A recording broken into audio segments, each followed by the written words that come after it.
வணக்கம் நண்பர்களே, நான் உங்கள் முத்து. இந்த வீடியோவில் ஒரு நண்பர் கமெண்ட் பண்ணியிருக்காரு. அதாவது டீசோ ஸ்டார் 500 அப்படின்னு ஒரு மொபைல் வந்து ஆர்டர் பண்ணியிருக்காரு ஃப்ளிப்கார்ட்டில்.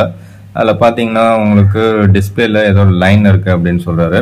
ஸோ அதை வந்து ரீப்ளேஸ்மெண்ட்டோ ரிட்டர்னோ போடலாம்னா அந்த ஆப்ஷன்லாம் இல்லை அப்படின்னு சொல்கிறாரு. அண்ட் கஸ்டமர் கேர் போகலான்னு பார்த்தா டீசோ இதில் வருதுன்னா ரியல்மியில் வரும். ஸோ அந்த ரியல்மியில் போய் பார்த்தாக்கா டீசோ கிடையாது அப்படின்னு சொல்லிட்டாங்கன்னா, ஸோ அதனால் வந்து totally waste for my money அப்படிங்கிறத மென்ஷன் பண்ணியிருக்காரு. ஆக்சுவலாக இப்போ வரக்கூடிய most of the electronics item எல்லாமே பார்த்தீங்கன்னா ஓப்பன் பாக்ஸ் டெலிவரி தான் கொடுக்குறாங்க. ஸோ நீங்கள் எந்த ஒரு மொபைலாக இருந்தாலும் சரி, இல்லை நெக் பேண்டு எதுவாக இருந்தாலும் நீங்கள் ஆர்டர் போட்டிங்கன்னா அதில் ஓப்பன் பாக்ஸ் டெலிவரி அப்படிங்கிறத செக் பண்ணிங்க. ஸோ மேக்ஸிமம் பார்த்தீங்கன்னா ஃப்ளிப்கார்ட்டில் நான் வந்து already Realme GT Master Edition வாங்கும் போதே அதை ரிட்டனோ ரீப்ளேஸ்மெண்ட்டோ போட முடியாத ஒரு சுச்சுவேஷன் தான் இருந்தது. ஸோ அதுக்கப்புறம் தான் பார்த்தீங்கன்னா ஓப்பன் பாக்ஸ் டெலிவரிலாம் கொண்டு வந்தாங்க. ஸோ இதில் இந்த ப்ராடக்ட் பார்த்தீங்கன்னாக்கா cannot பி ரிட்டர்ன்ட் அப்படின்னு சொல்கிறாங்க. அண்ட் ஆல்சோ ஏதாவது இஷ்யூஸ் இருந்தால் கான்டாக்ட் கஸ்டமர் கேர் அப்படிங்கிறாங்க. ஸோ அதனால் நீங்கள் ஒரு மொபைல் வாங்குறீங்க அப்படின்னா மோஸ்ட்லி வந்து ஓப்பன் பாக்ஸ் டெலிவரி போடுங்க. இப்போ பார்த்தீங்கன்னா இந்த கீபேட் மொபைல்ஸ் மோஸ்ட்லி வந்து வர்றதே கிடையாது அப்படின்னு நினைக்கிறேன். அப்படியே வந்தாலும் ஏதாவது 1-2 பழைய மொபைல் தான் வந்துட்டு இருக்கு. லேட்டஸ்டாக லான்ச் பண்ணுறது எதுவாக இருந்தாலும் உங்களுக்கு ஓப்பன் பாக்ஸ் டெலிவரி போட்டு வாங்குங்க. இன்னைக்கு நம்ம வாங்கக்கூடிய பெரும்பாலான எலக்ட்ரானிக் குட்ஸ் எல்லாமே பார்த்தீங்கன்னா ஓப்பன் பாக்ஸ் டெலிவரியில தான் வருது. அதே மாதிரி பார்த்தீங்கன்னா டிவி, ஃப்ரிட்ஜ், வாஷிங் மிஷின் எல்லாமே பார்த்தீங்கன்னா ஃப்ளிப்கார்ட் அண்ட் அமேசானில் நீங்கள் ஆர்டர் பண்ணுறீங்கன்னா வீட்டுக்கு வரும்போது அது ஓப்பன் பாக்ஸ் டெலிவரியில தான் வரும். ஸோ அந்த ஓப்பன் பாக்ஸ் டெலிவரி நீங்கள் கன்ஃபார்ம் பண்ணீங்க. ப்ரீபெய்டாக நீங்கள் ஆர்டர் பண்ணாலும் சரி, இல்லை கேஷ் ஆன் டெலிவரி போட்டாலும் சரி, அதில் ஓப்பன் பாக்ஸ் டெலிவரி அப்படிங்கிற அந்த பை நோ ஆப்ஷன் கொடுத்ததுக்கு அப்புறமா வரும். ஸோ அதை செக் பண்ணி பார்த்துட்டு நீங்கள் வந்து ஆர்டர் பிளேஸ் பண்ணுங்க.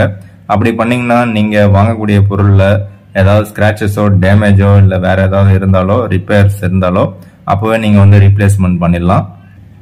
பட் இப்போல்லாம் மொபைல்ஸை பொறுத்த வரைக்கும் ஏதாவது ஒரு சில மொபைல்ஸ் தவிர மற்ற எல்லா மொபைலுமே பார்த்தீங்கன்னா ரீப்ளேஸ்மெண்ட்டே கிடையாது. அதே மாதிரி ரிட்டர்னும் எடுக்கிற மாதிரி ஆப்ஷனும் கொடுக்கவே மாட்டாங்க.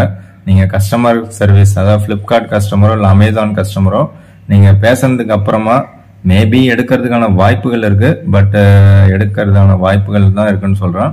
எடுக்கிறதுக்கான வாய்ப்புகள் இருக்குன்னும் போது எடுக்கிறதுக்கான பாசிபிலிட்டிஸ் ரொம்ப ரொம்ப ரொம்ப ரொம்ப குறைவு. ஸோ அதனால ரிட்டனோ ரீப்ளேஸ்மெண்ட்டோ நம்ம போட முடியாத ஒரு சுச்சுவேஷன் தான் இன்னைக்கு இருக்கு. ஸோ ஒரு சில செல்லர்ஸ்லாம் பார்த்தீங்கன்னா ரிட்டர்ன் அண்ட் ரீப்ளேஸ்மெண்ட் ஆப்ஷன் கொடுப்பாங்க. அப்படி பார்த்தீங்கன்னா நீங்கள் ரீப்ளேஸ்மெண்ட் அப்படிங்கிற ஆப்ஷன் நீங்கள் கிளிக் பண்ணீங்கன்னா உங்களுக்கு வேற ஒரு நல்ல ப்ராடக்ட் கொடுப்பாங்க. அமேசானில் பெரும்பாலான பொருட்களில் ரீப்ளேஸ்மெண்ட் கொடுத்துட்டு தான் இருக்காங்க. ஃப்ளிப்கார்ட்டில் ஒரு சில பொருளில் கொடுக்குறாங்க, ஒரு சில பொருளில் கொடுக்க மாட்டாங்க. ஸோ அதனால் நீங்கள் எந்த ஒரு பொருள் ஆர்டர் போட்டிங்கனாலும் சரி, அந்த ப்ராடக்ட்டுக்கு ரிட்டர்ன் இருக்கா, ரீப்ளேஸ்மெண்ட் இருக்கா, அப்படி இல்லைன்னா அந்த ஆர்டர் எங்கேருந்து வருது, ஸோ எல்லாத்தையுமே நீங்கள் செக் பண்ணி பார்க்கலாம். ஸோ இப்போ நீங்கள் எந்த ஒரு மொபைல் எடுத்து செக் பண்ணிங்கனாலும் 7 days service center replacement or repair அப்படிங்கிற ஆப்ஷன் தான் கொடுப்பாங்க. ஸோ சர்வீஸ் சென்டர்லேருந்து வந்து டைரெக்டாக உங்கள் வீட்டுக்கே வந்து அந்த மொபைலை வாங்கி செக் பண்ணி பார்த்து அதில் ஏதாவது ஃபால்ட் இருந்ததுன்னா அதை வந்து ரிப்பேர் பண்ணி கொடுக்குறாங்களோ, இல்லை அது சுத்தமாக சரி வராது அப்படின்னு தெரிஞ்சதுன்னா அவங்க வந்து ரீப்ளேஸ்மெண்ட்டுக்கு அனுப்புறதுக்கான வாய்ப்புகள் இருக்கு.